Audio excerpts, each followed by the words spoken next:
Hi, I'm Sheri Stuffle and I'm a painter. Today is Monday, 30th of September 2024.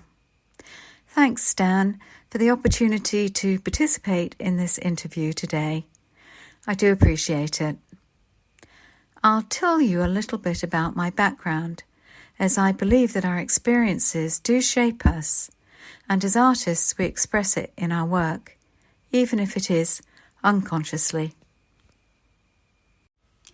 I grew up in a large, warm, very noisy family.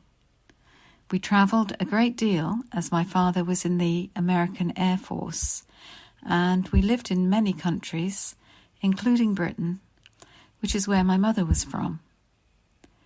We experienced lots of different cultures and went to many different schools and met people from all over the world. It was an extraordinary childhood. I was a very imaginative child and also did what was thought to be a lot of daydreaming. But actually, now I know that it was to do with intuition. I lived in my imagination a lot. Today, I put intuition and imagination at the centre of my painting practice, and they influence the way that I see the world and create art. One of my biggest influences was my American grandmother. She made beautiful quilts, and she sewed all the clothes for her 10 children, and even made a 3-piece suit for my grandfather. She had a tremendous creative spirit. A painter that influences and inspires me is Zoe Paulak. I like how she constructs spaces in her paintings. She's also an industrial designer, and I think that her knowledge and ability for working with physical spaces translates into her paintings. In a way, it gives her compositions room to breathe. It gives them an expansive quality. Another painter that has influenced my painting practice is Ingrid Christensen. I admire her skilled use of colour. She is meticulous about it, and I particularly enjoy her figurative work. The way that she portrays people in everyday situations, the colours and the paint seem to melt and blur together in parts of the painting, and it makes what is an ordinary scene turn into something that's very special. It has a special quality to it. Also, Sally Muir is a painter that has been an influence on me. I very much enjoy the character that comes through in her paintings and drawings of animals and birds. She does bold mark making and has an expressive line and a very confident use of colour. They all give me thrills. She seems fearless, and her experimental techniques push her to the edge with her drawings. Some of them nearly fall off the edge, but not quite. I like that. These 3 painters, and so many more that I haven't been able to name, embody the qualities that I'm always looking to develop and build upon in my own painting practice.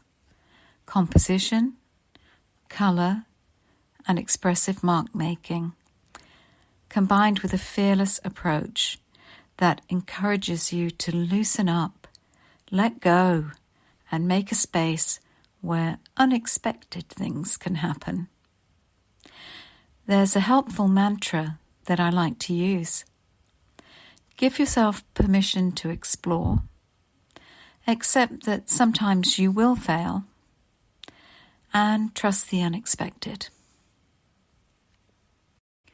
I'm currently working on paintings for an upcoming group exhibition in October.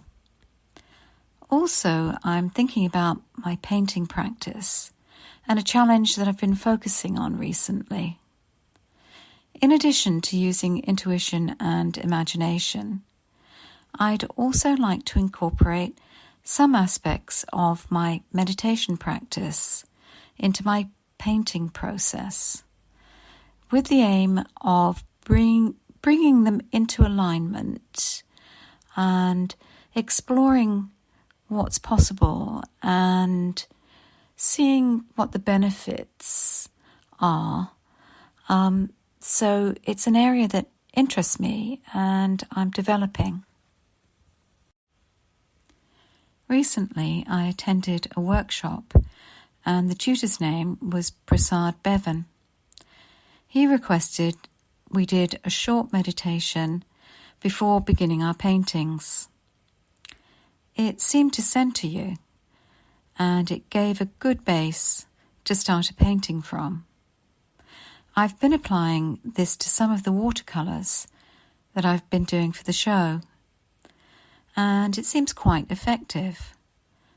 So that's a good start to this exploration, and I'm interested to see where it goes. Advice to my younger self: do things that make you feel good. Be true to yourself. Yes, I do like to listen to music when I'm painting. And I also enjoy listening to podcasts sometimes too. There's one by Chris Stafford, and it's called Art. It's spelt A-A-R-T. And she interviews visual artists from around the world. There's something very interesting about hearing about the various art journeys these people have had. I also like to listen to a podcast by Andre Duquam, and it's called Know Thyself. He does some interviews with some very interesting people. Have you ever used any unconventional mediums? Well, yes, as a matter of fact, I have. A Welsh dresser. It was funny. It was actually when I was studying for an MA at Central St Martin's, and I was taking part in a group exhibition and I was doing an art installation. This Welsh dresser was on site, and it really actually worked very well in this installation piece. So there you go, an unconventional medium, Welsh dressers. What do I hope people will take away from my art? Well, actually, I think it's more about what people bring to my art. And of course, that's something different every time. Sometimes the painting will resonate with someone, and there's that really special moment of visual connection. It's an absolute delight. I love it when that happens. And I like to think of people enjoying my paintings when they've got them in their homes. That just makes me feel good. It's joyful to think that people get that point of visual connection. That's the magic of it, really.